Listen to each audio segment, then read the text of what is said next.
Mike here in Luke 22, the last part, because it's so long that I split it, verses 54 to 71.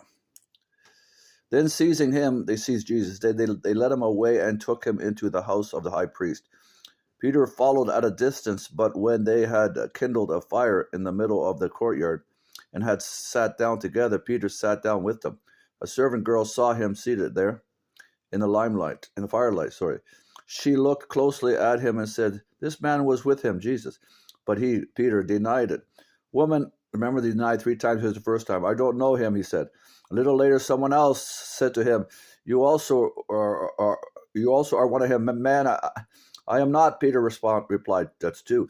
And an hour later, another asserted, "Certainly this fellow was with him, for he is a Galilean." Peter replied, "Man, I don't know what you're talking about." Just as he was speaking, the rooster crowed, as Christ said, and the Lord turned and looked straight at Peter.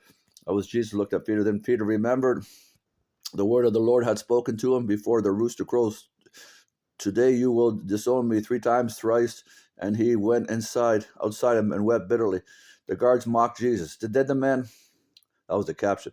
Anyhow, the men who were guarding Jesus began mocking and beating him. They blindfolded him and demanded, "Prophesy, who hit you?" And they said many other insulting things to him. At daybreak, the council of the elders of the people, both the chief priests and teachers of the law, met together, and Jesus was led before them. Okay, if you are the Christ, he said, "Tell us." Jesus answered, "If I tell you, you will not believe me, and if I asked you, you would not answer. But from now on, the Son of Man," that's his name, Jesus Christ, "will be seated at the right hand of the mighty God." After he died, he will go back to his place. They all asked him, "Are you the Son of God?" He replied, "You are right." Jesus said, "You are right in saying that I am." Then they said, "What do we need any more testimony? We have heard it from his own lips." In other words, it was blasphemy to them to say he's the Son of God. In other words, he's equal with God. You see that? Because they knew enough that it come from the deliverer from David, the seed of David.